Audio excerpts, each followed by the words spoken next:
Welcome to Yourself at Work with Kristen and Daryl. Our guest today is Danielle Krettek Cobb. Danielle is a trailblazing force in empathic design, with 2 decades of work spanning design, technology, film, art, and social action. Her work has transformed some of the largest organizations and tech companies in the world. At Apple, she worked on graphic design for some of the top product launches of all time, from the MacBook Pro to the iPhone and iPad. At Google, she ran special projects for Google X, Alphabet's Moonshot Factory, and founded Google Empathy Lab, working with the AI and Bard teams. Currently, Danielle serves on the board and is Chief Creative Advisor to Hume AI and Ram Dass's Love, Serve, Remember Foundation. And she hosts the upcoming podcast, Feeling Our Way. And most importantly of all, as you'll hear in our conversation, Danielle leads with incredible warmth, humanity, and wisdom. Here's our conversation with Danielle. All right, so shall we get started? Yes, here we are. So I think normally what I would say is welcome, Danielle. However, there's a name story that I would love to Oh my goodness. to introduce. And so before I say the wrong name, can you tell us the name story? Sure. So I was born Danielle Lee Krettek, and the Lee part, I was always a bit like, oh, I don't like that it's boring. But that's another story. The funkier name story, which it gets very complicated in email and in moments like this, is so Danielle Krettek is my name. And then in the year 2018, I came over to spend some time with Ram Dass, the spiritual teacher, famous for getting kicked out of Harvard psychedelic experiments with Tim Leary, then went to the Himalayas and became the kind of great teacher that he was because of his time with Neem Karoli Baba. But anyway, so I came over to make a little film with him, hang out with him, and he gave me the name Ananda. So for kind of many of my community and friends, my daughter knows me as Ananda. But at the same time, I got married to one of Ram Dass's caregivers, who I swiftly fell in love with during that process. His name is Govinda. But anyway, so his last name is Cobb. So when we got married, I took that name. So I kind of joked that there was this like spiritual sandwich moment where my professional name, Danielle Krettek, got eaten by Ananda and my married name Cobb. So it's too many names. If I had 3, I think that might work. 4, way too many. I am not Prince or Madonna, so I can't be like, I'm just Ananda. And everybody knows Or like me. an unpronounceable symbol. Right? No. That might be easier at this point. I just would love to like do a scribble and have that just be the end of it. But anyway, so depending on where I am and who I'm with, I'm Ananda or Danielle, but feel free to call me whatever. You can call me Cindy. That's fine. I'll answer pretty much to anything at this point. It's a good kind of teaching and not identifying with your name. I got so many all at the same time that they all became a bit like, who? What? I look forward to confusing our listeners and viewers by referring to you as Cindy, which... I don't know where that came from either. Lauper? I'm going to go with Cindy Lauper. Wait, so we were trying to figure out earlier was the film the Netflix doc? No, so that was part of the same time, but that had already been in play. I came in late in that filmmaking process to be the executive producers on it. No, it was a little film called Start With Your Heart, and it's a 4-minute film. Actually, I can send it to you guys if you want to add it in your show notes. Sure, yeah. For listening. It was called Start With Your Heart, and it was basically to create the future, you have to start with your heart. And it was describing kind of the empathy lab process, or like my personal process for when you're working on these massive products of scale.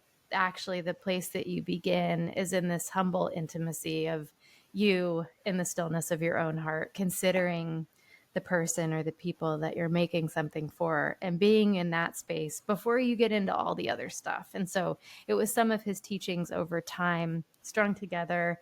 Andrew Zuckerman is an extraordinary filmmaker and photographer. And so he let us use some of his beautiful imagery of kind of space and plants and animals to be a bit of a poetic overlay to Ram Dass's teaching around this space, which is, what does it mean to kind of dial up our spiritual hearts or our emotional hearts and dial down the rational mind, which at that point in our context of Google felt very, very important. Yeah, absolutely. Amazing. Yeah. And definitely excited to spend a lot of time with you, with the heart and with the compassion today. Just as kind of level setting everyone, you just mentioned your time at Google and founding the Google Empathy Lab. Can you just share just your background? You have a really broad and phenomenal background, and would love to just get an overview of that kind of as context for our conversation. Yeah, so I'll start probably earlier than I should, but I am the weird mix of a neurosurgeon and an artist slash nurse. That's my mom and my dad.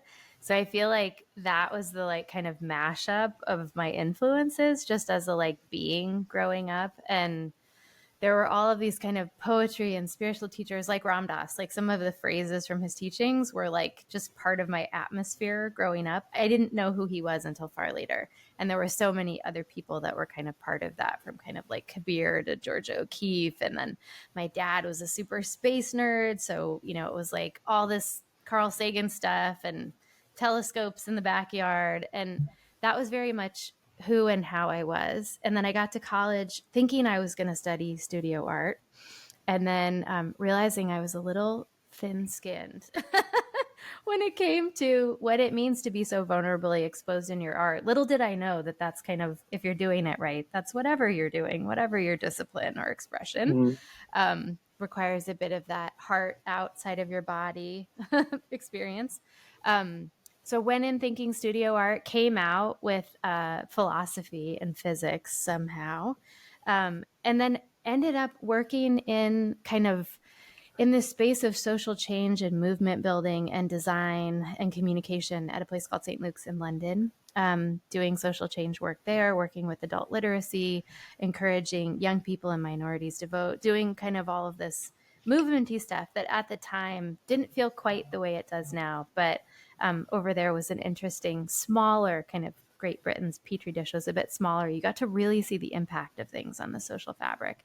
That was so inspiring to me because I never thought I'd be like a media or product design person, like kind of writ large. I was way more interested in being like a termite in the woodwork or just kind of working for social healing, but with these mass kind of levers of social change, like acknowledging the power of media as like a person who loved films, and I grew up as an unabashed TV lover and things like that. And so anyway, that brought me to working for Wieden and Kennedy, where I did a lot of stuff for Nike, which was really cool and life-changing as well. The people I got to be around, the creative people, really were formative. I love in the kind of spiritual world, we talk about spiritual formation. I feel like my creative formation was very much being part of that kind of community around Nike and Wieden, Dan Wieden specifically. And then from that, Apple was first with on the kind of ad side of Apple, worked on a bunch of launches there. Like initially it was Mac and PC, the two guys. That was one of the first things I worked on there, and fell backwards just into a lot of good luck in my career. Honestly, right place, right time, big heart, hard work. That's like kind of what happened for me. And so I did Mac and PC, and then we worked on the launch of the iPhone and then the iPad. And in that process, when it was like US to global iPhone, was when I moved up to Cupertino and started working in the design group, and was really in the hard kind of what we would call the atoms of design. It was like working with the forums, working with Johnny Ives' team. Hiroki Asai was heading up our graphic design team. It was like when the web was being born for apple.com, which was kind of funny. Like I introduced their first usability study because they were like, we know people like our stuff, but we also have no idea what they're doing on the website. And I was like, we're Apple. Are you kidding me? And it was really sweet. There was an incredible designer there. He was also a really beautiful painter. I always love the inner and outer lives of people outside of the kind of shiny Corian halls of Apple, what they were doing. But he was like, oh, the first study we did, it was like we were tinkering around in a dark room and you flipped the lights on because we could see what people were doing and we could hear what they thought about what they were doing. And Apple so easily could kind of just get it right, that it was lovely to delve into the inner kind of experiences of people. And anyway, so there was a physicality to making the films, the white psych thing that happened during the time I was there, and seeing that proliferate everywhere. And then just all of the packaging design and what the retail experience was, and how Steve really thought of billboards as art, and everything had to be a contribution to kind of our visual landscape. And how, when the first kind of iPod came out, it wasn't about selling the iPod. It was like this anthem of long live music, and the way that that lives in the fabric of our lives. And even I think of the white earbuds, and that was about this atmospheric kind of way of living in the rhythm of the music, that there's a porous boundary between you and that. And there was just all of this kind of like juicy 60s vibe that, in addition to all the things we all know about Steve from all the books and all the things, it's like there was just this kind of creative soup that I got to be in there that was really amazing, amidst all the things that look nice when you're telling your story of your career, that were really kind of moving my heart and soul at that time. And then, worked on a bunch of amazing stuff with amazing people there, and loved the physicality of that. And then found my way to Google, a plane ride. I sat next to the VP of Creative Lab, Andy Burnt. We hit it off. I never thought I'd want to go to Google, mainly because I was a physical designy person, and I was like, I'm really bad at math and don't know anything about computers, so what would I be doing at Google? Or like, not computers, but like the software, the bits part. And anyway, but we hit it off and stayed in touch. And then as things shifted at Apple, and Steve went on to another plane, and the company was changing, I was like, well, I'm either a lifer or this is a time to leap. So I did. And that's when I joined Google, and then kind of began the journey there, which was like head exploding and all these different magical and insane ways, because it was so different than Apple, and started working into the kind of ephemeral bits software, spaces that, and deeper into the engineering experience and the computational experience than I'd ever had access to at Apple. And so that was kind of fascinating to me too. And as I did that at Google X, and doing a lot of stuff with Creative Lab, started to realize there was this space that felt like it wasn't being talked about or addressed explicitly, which was our inner lives, and all the things that actually drive what we're doing with our hands and our clicks and our behaviors. Like Dan Ariely and behavioral science and Freakonomics and all that was in its kind of glory when I first joined Google in early 2012. And I love the idea of talking about all that wasn't accounted for in that, being able to talk about all the messy stuff that doesn't fit there, but is so much of who and how we really are as people with each other living our lives.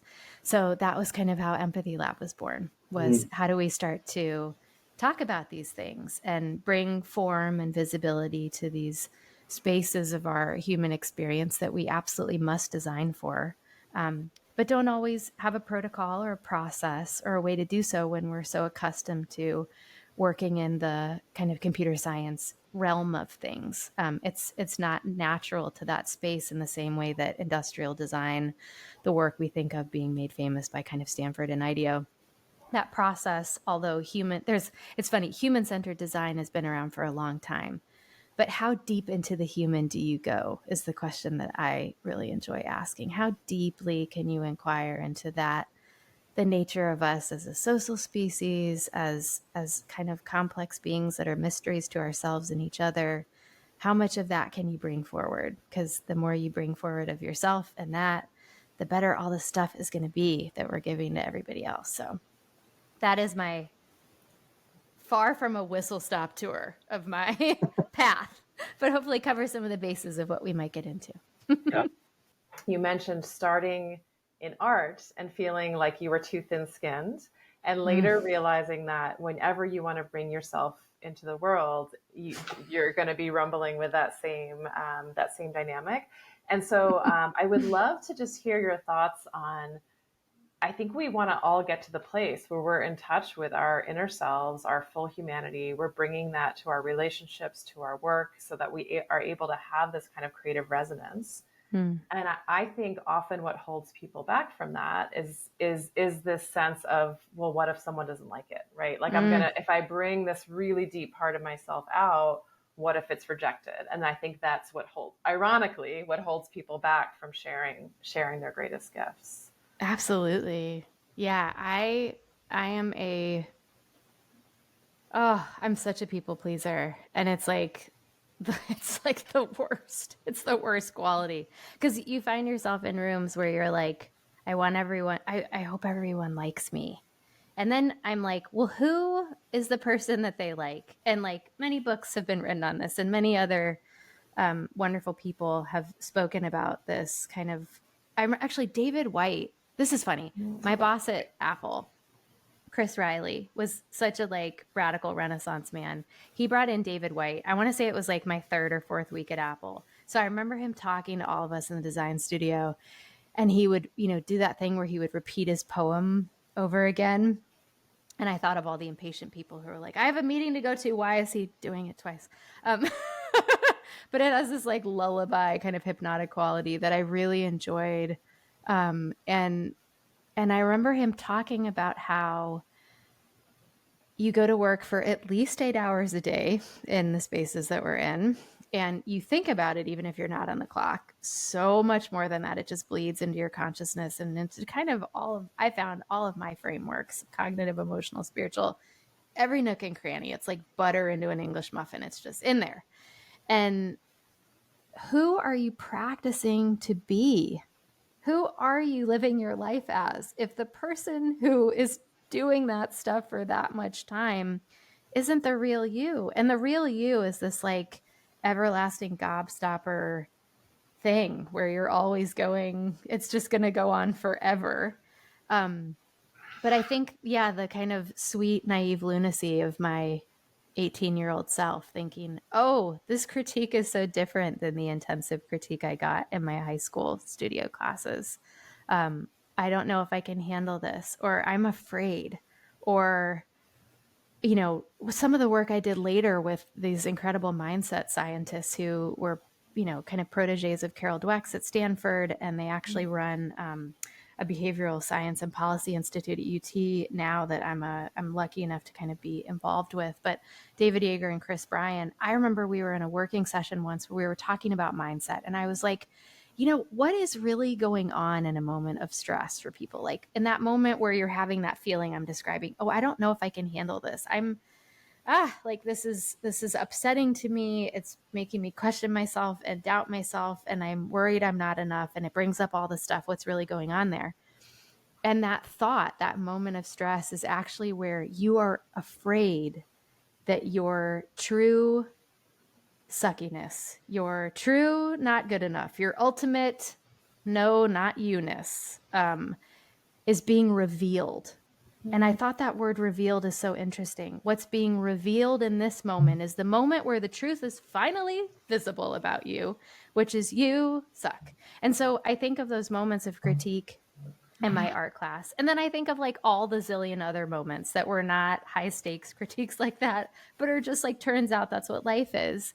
It's like, how do you sit with that moment in a resilient way where you're like, actually, the reason that I feel so yucky right now is because this is a moment where I'm growing the most. Literally, my brain's growing the most, my neuroplasticity, but also I'm growing my experience in such a way where this may feel really terrible right now, but me working my edge and standing at my edge, to use Joan Halifax's words, that is the way that I am living a life that is of purpose.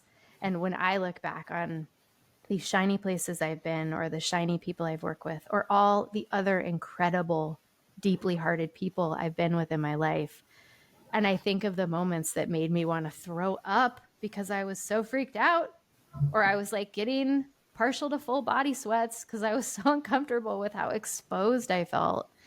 It's like, those are the moments that actually make me who I am. Those are the moments that like my daughter has me tell. She's so funny. We've gone past books right now. She's 3. But we'll do this thing at night where we'll say, what do you want the story to be about? We'll tell stories before she goes to sleep.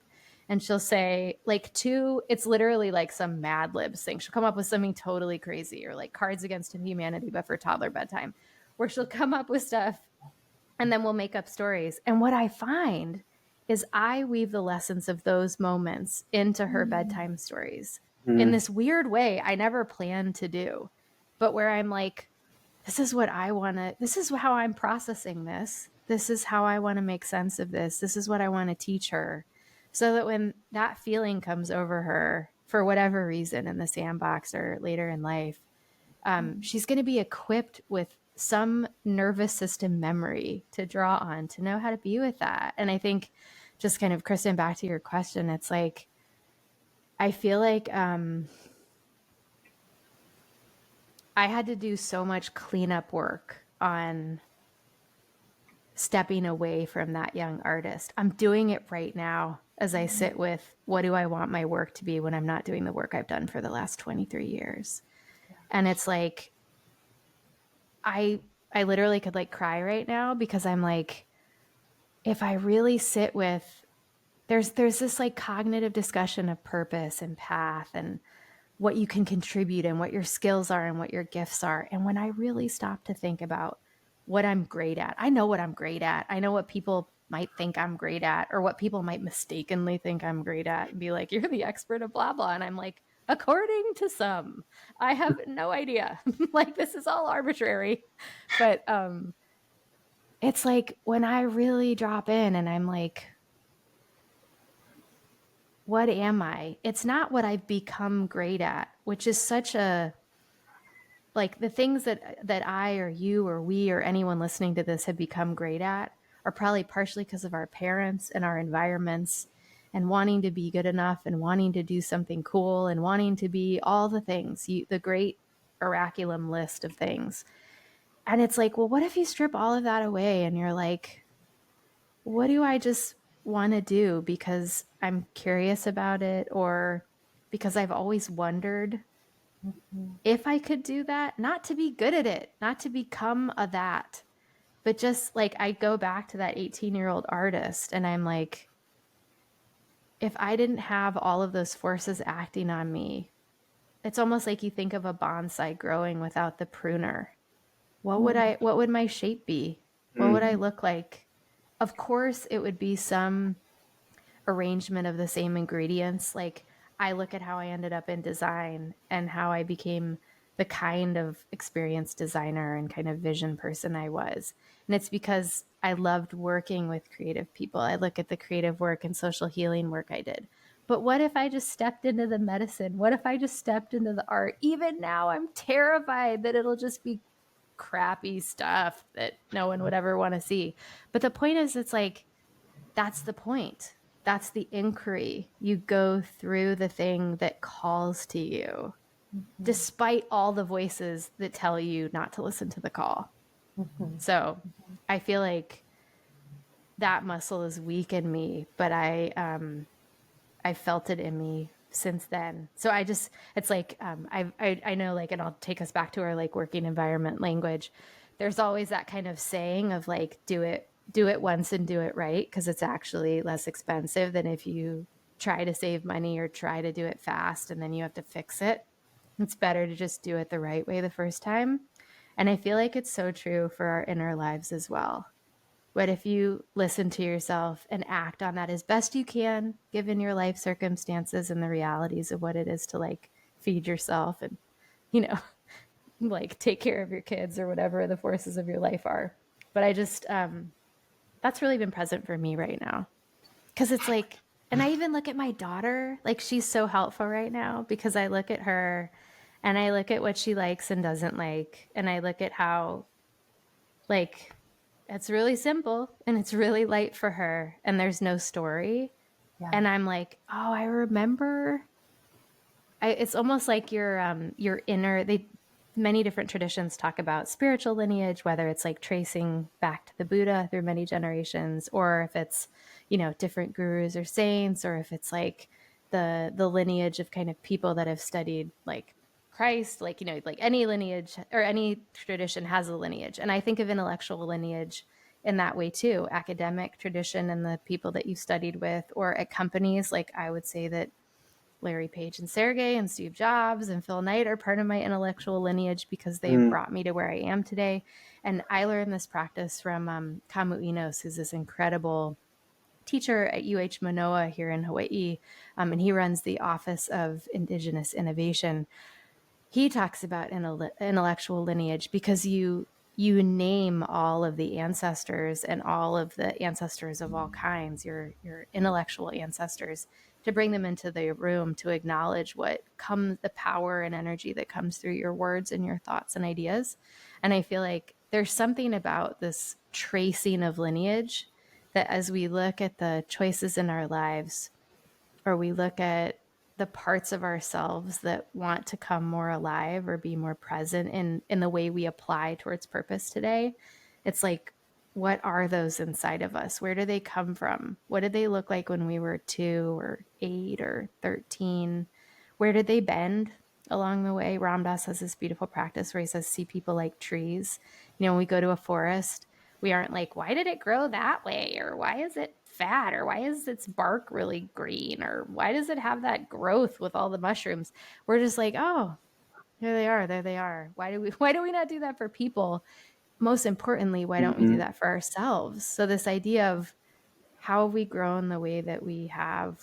What is there to notice in that? And is there anything as we continue to grow in our reaching towards the sun and the nutrients of our ecosystem, what perhaps do we want to shift so that we grow more into the shape that feels most true to us? It's almost like a spiral where it's this like this feeling of a return and a homecoming, like in terms of when you were mentioning like the things that when you were young intrigued you, like it's almost like you kind of go through this stage early in life where you build up all these other skills and expertise, and then there's this sense of homecoming when you're like, wait, not everyone was into those same things, and that's something that's core to me and core to my soul, and kind of circling back to those parts of yourself. Yeah. And when you're like really in the like flow and the happening and the like kind of the charge of your life, it's like you're not going to have the time or the presence or the kind of like really tough on your knees moment to be like, wait, did I drop something on my walk? Like, did I drop something? Did I pick up something that's not mine? Did I pick up something that I thought was important that wasn't? Like, part of actually all this, to continue the kind of like, there are many levels of how we can talk about what's going on in our lives. My dad passed away last August, so it's almost been a year now. And he was always just, as a neurosurgeon, he was this like larger than life, brilliant person who was so loving. And we would have these amazing conversations. And at the same time, what it installed in me was like this, what I lovingly called the Janet Jackson syndrome, because of her song, What Have You Done For Me Lately? Which is like, I've got to be, what's the cool new thing? What's the cool new thing I could tell him? What's the cool new thing that felt like I existed because I was doing something cool? And when I say cool, I mean like meaningful contribution, blah, blah, blah, like not just cool and shiny, but like something that felt like, oh, I am of use on earth. Thank goodness. Phew, I made it through another day. And it's like this, what was also installed in me was this like almost crippling sense that I had to be of great purpose, whatever form that was, whatever corner of the universe it was. It doesn't have to be like big and shiny, but it had to be something that was real and mattered, or I didn't. And that wasn't him. That's me and everything else. But I found when he was gone, I noticed like, of course, the first like welling of grief where you can't quite walk down the stairs thing happens. And then as I sat with it and was sitting kind of with his presence and was feeling the love, but not the human parts of our relationship, I was like, oh my God, I internalized all this stuff. I was still working at Google to make him happy. Like, how crazy is that? And it was because I knew he really respected it. My brother had always said to me, what's really cool here at Apple, but you're so terrible at math, you'll never work at Google. And it was kind of like, he said it as this joke. We jested with each other. He was a brilliant computer scientist and had a couple of startups before he got cancer. But anyway, so it was this moment where I couldn't even believe how, I mean, like I was empathy lab lady. I've done all this personal work. I've worked with all these people. I've been on a path of many kinds for a very long time. And I didn't realize how much, so much of my expression was for them. And I was like, whoa, it kind of knocked me over. And I just wondered how much of me is me. And that really was what started this whole inquiry of what does it look like when I start to trace myself internally, when I track myself internally, and even just like moment to moment, I'm like, where is this coming from inside of me? Who is this maybe for that I don't realize is here? It's so fascinating how we live for others. Yeah, absolutely. I don't know how to segue this necessarily, but I got a little bit as you were describing the Apple time. It like made me a little emotional the way that you described it. And what I mean is just that this like such a clear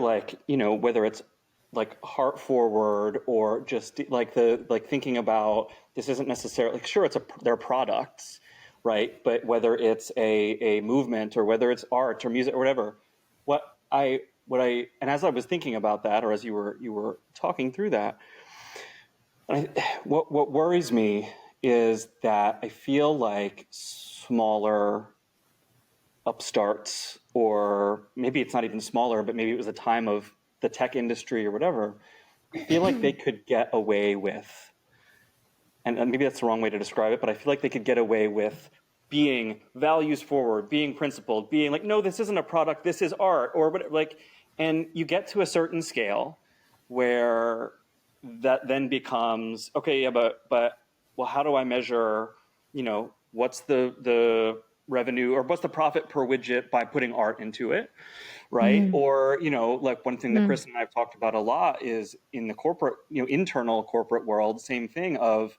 it's easy to measure how much stuff costs. It's hard to measure what the value add or what term you want to use is of, no, this is a heart forward organization, or this is a values forward product, or this is a empathy initiative or something. And it's like, okay, cool, I can tell you want to spend this much on that, or it's going to increase the product cost by this, or the organizational cost by this. What's my, you know, at some point at these really, really big scales, someone wants to know how much, like, what am I getting for what I'm spending? And so I'm so excited to ask you this question because you are like the advanced thinker on this problem, I think. Oh dear. And so I'm just like, was it a point in time, or is it a point in the size of an organization that you can get away with it and eventually you can't get away with it anymore? Or is it like the leader that just says, you know what, who cares? Like, I don't care if I can't explain the value of art. It doesn't matter. We're doing it anyway. Like what? Because I think product team, I'm just rambling now, but I think product teams and corporate decision makers desperately struggle with this stuff. And we've all seen it where it's like, well, I can't tell what the value is, so I'm taking it away because I know what the cost is. I love this question, and I'm thinking in a couple different directions with it, because I feel like, how do you hold space for, it's not intangible and it's not immeasurable. These things are real. And yet I feel like the way that they live and breathe in a place and are prioritized, because the truth is it's not that these things don't matter. It's not that people would even say they don't matter. They do matter. People acknowledge that they're real. It's just, where do they sit in the stack rank of priorities? Where are they in the OKRs? How are they designed for?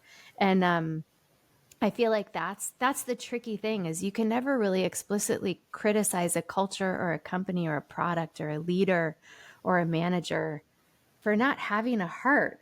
It's just, how close to the tip of the arrow is it, or how far back, right? What are they leading with? And I think it's really tricky to know how to lead with your heart at the head of your arrow.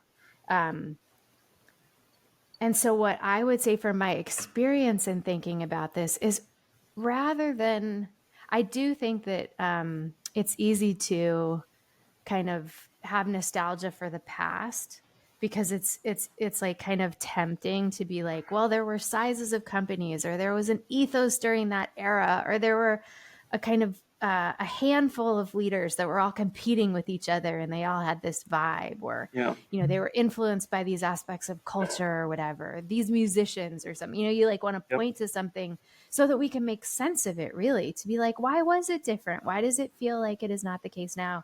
And I think the truth is now there's just so much more. It's like there's so many more kinds of leaders, and everybody's telling us what they think, and everyone's doing their carousels on LinkedIn about the 6 things to blah, blah, blah. It's so cacophonous that I feel like it's really hard to tell what's real and what works versus what's real and what is like out there, like what's listenable almost, not what's useful, but what's listenable or visible. So anyway, all of that kind of ramble is to say that I feel like this isn't necessarily, I would not want to teach this in a class on, this type of thing. Like, I don't know if I would, I don't know if I could say like, this is the truth, but for my experience, my truth, I would say that it's less about a time and less about a size of company, though I think there's a point at which a leader scales the organization where they don't get that same kind of tissue, that fascial connection with everyone across the organization. I mean, I think of Google specifically, one of our homelands, where, we are not a conventional company and we do not intend to become one. I mean, I took that as my rallying cry for like the lab. Like I was like, fuck yeah. Sorry, I don't know if there's cursing loud on this podcast. But in moments where I had trouble with some of the specific actions or behaviors of individuals or groups at Google, because we all do, because turns out you get a whole lot of humans together and you're going to love stuff and not like stuff. And that's okay, because that's what it is. There's nothing wrong with that. But I would find myself saying, well, I work for the spirit of Google today because I believe in that. I believe in that interstitial, like brilliance and glow and intellectual radiance that lived between the founders and the people that were early involved and that grew the company. And I remember there was a woman, Nina Kim, who actually was a year ahead of me at my high school, who was employee number 32. And I just remember hearing her stories about those early days of Google and just thinking, wow, like what a time. And it's like, there's that moment where all the hearts are still connected because it's still possible, where I think there's just a juice. And whether it's in somebody's garage, like in the late 70s and early 80s, or whether it was, wherever all these companies are being born today, I think it's about that level, the kind of the fragility and the, like to use a Buckminster Fuller term, the tensegrity of that heart fascia between people. How connected do you get to be? How much are you hearing about their toddler throwing up the night before and why they look tired in the meeting? Yeah. Or what this trip they went on that totally changed their life because they got lost and were in a bus in the middle of Malaysia. Like I feel like those are the stories that I started to lose touch with as I was at different organizations that got bigger and bigger, as they almost like in some sort of weird entropy do. So when I look at leaders, I feel like I have been blessed to be under leaders like Phil Knight when he was leading Nike and I was working for Wyden. Dan Wyden and Phil's relationship were what determined the culture of Nike at that time in terms of their communications and their conversation with culture. That film Air just came out recently that I got really emotional watching it. My husband just thought it was going to be like a film about shoe dogs. And I was like, oh my God, if you have a body, you're an athlete. Or like in the scene where they talk about how they're going to pay the fines. Before they said it, I was like, they paid the fines. It was so cool. Shoes were like bright red. And it was this thing where he'd already seen the movie and had told me we should watch it. He's like, yeah, I know. They talk about that in a second. I was like, I don't know. You don't know what stories are out or whatever. But just that kind of that radical relationship between those two men, like Phil Knight went to Dan and said, I hate advertising, but I think I need some. I love that, right? Steve Jobs and Lee Clow of Chiat, they had a relationship that was similar.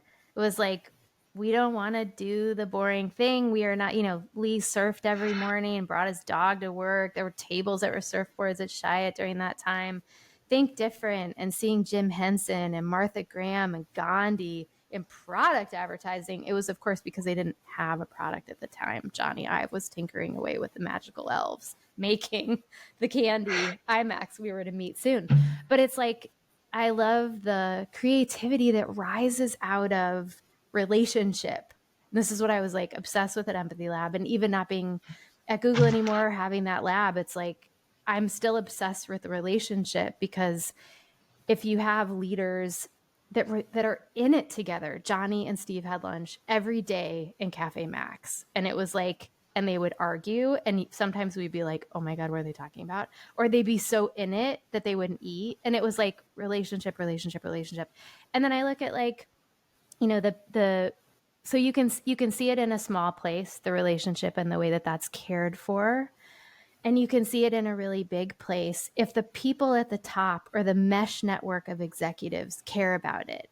So it's one of those things where it's like, are you sending the emails? Are you doing the town halls? Or are you like really getting into the grit that lives within the grind of the work with your people? Are you having the manager conversations where you're like, we need to talk about this because this is touchy right now, or we need to talk about this because blah, blah, blah. Or are you like, I don't know how to talk about this, or how are you feeling about this, or what should we do about this? And what do we think about the conversation that's being had on high? And what do we think about the conversation that we hear in all the young people that don't have a voice yet, but are freaked out or excited? There's so much emotion and energy of all valences, like not positive and negative, just different, valences that are being spread about the organism that is an organization. And it's like, I believe that people that are tuned into relationships and the relationship that you have outside with culture, which basically is, the collective human heart, those are the things that make those moments. And so I get so curious about that when I advise startups now, or when people come to me for mentoring. For me, it's always, if you're taking care of that thread between two people and between many people, you're on the right track. Because like, when I look at the greatest moments of the stories I'm proud to tell, I'm always telling a story about people taking risks, being creative, putting themselves on the line in some way, and living a bit beyond the boundaries of what would have been normal or acceptable or comfortable. And not in that, like, there's such a trope around disruption. And I think it can actually be really like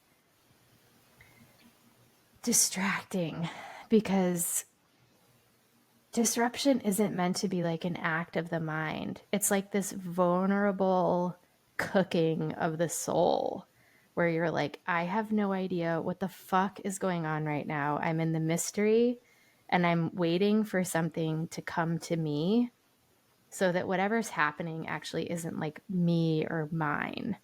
It's like, it's just something that's happening right now through all of us. Yeah. I'm so sorry. I'm like the longest answer No, ever. that was beautiful. Yeah. I'm like, I was mesmerized. It's Yeah, also like these things only come up in conversation like this. So I'm really grateful. I feel like this is like, it helps me make sense of my life. So forgive me for treating you like very generously listening therapists.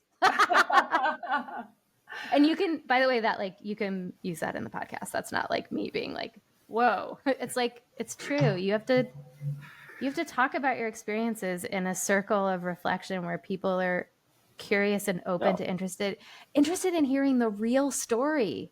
Like if this was a job interview, I wouldn't tell that story, right? And that's what sucks. Wouldn't it be great if you could tell that story? One of the things I've done recently is people ask about why I left Apple, and I tell the story of my brother dying at the same time Steve was dying of cancer. And what that does to your internal combustion engine.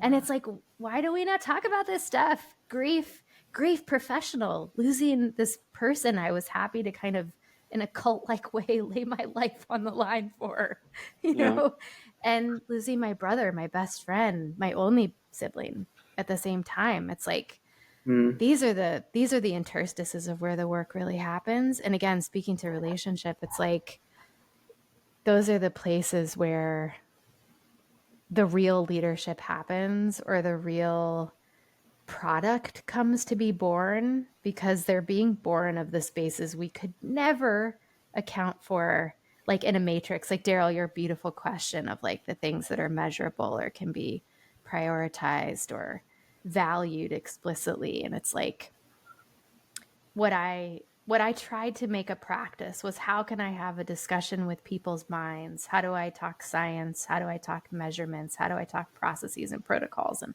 nature papers? And at the same time, how am I a guardian for all these things that I know are the real engine of connection? And over time, I was trusted to be able to speak about those inner things a little more explicitly.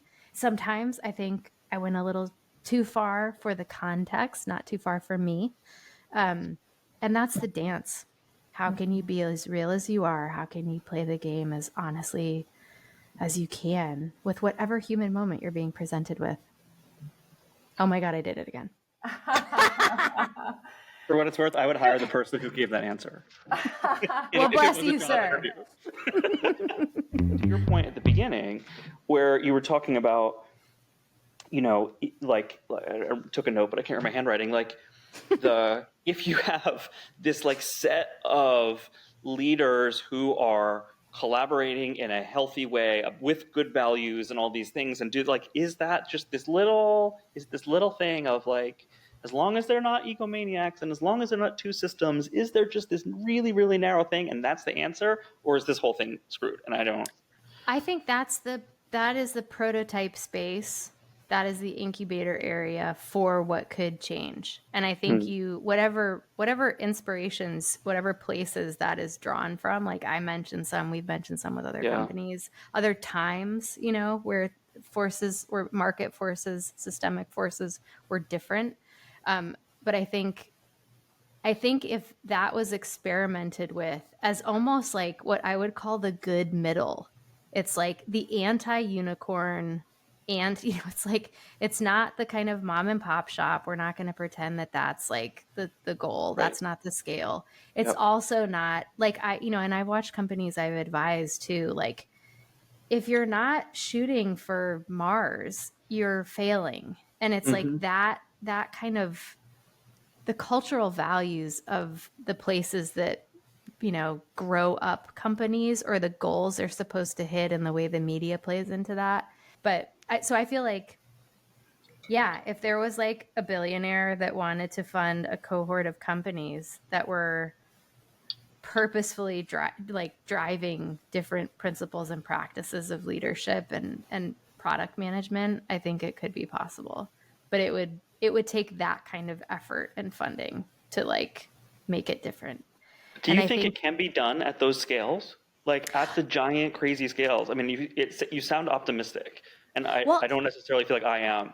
I mean, the truth is, no. And I appreciate that, because this is the truth, is like, this is always the place I find myself planting my feet, is I have one foot that is so fucking optimistic because I see the ingredients that make it possible. Yeah. I see it. I know it's possible. These people need to talk to those people, and somebody that works in that place needs to say, this is important.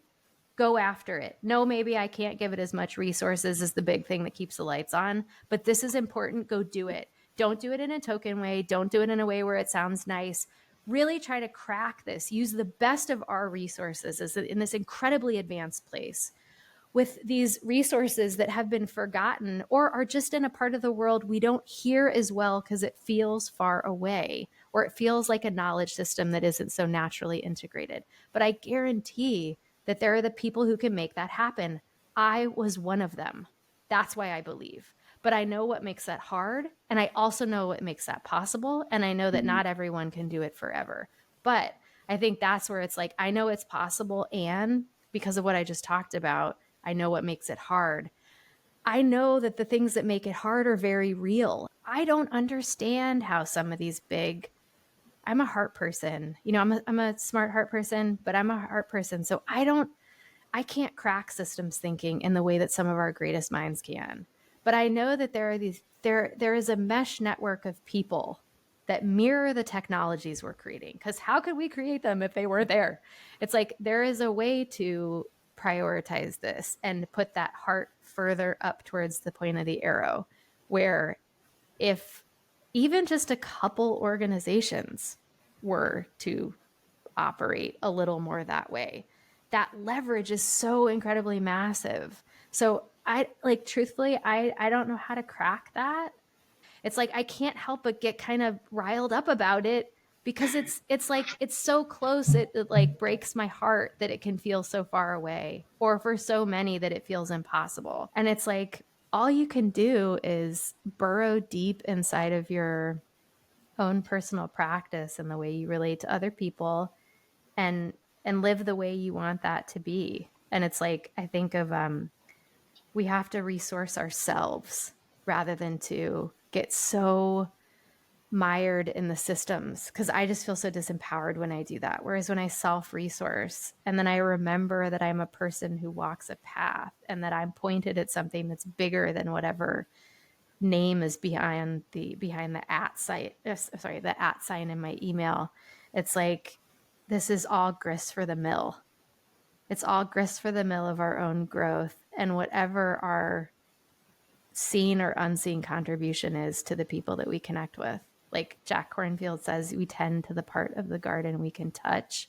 And sometimes I don't even know what I'm touching, and it doesn't matter. It's like, just tend. All right. Well, I think that's a good place for us to close. Danielle, thank you so much for your time and insight and for joining us today. I really enjoyed the conversation. Thank you so much. I've just loved spending this time with both of you. Thank you so much for the invitation and for just this sweet circle we've had. Awesome. I appreciate you.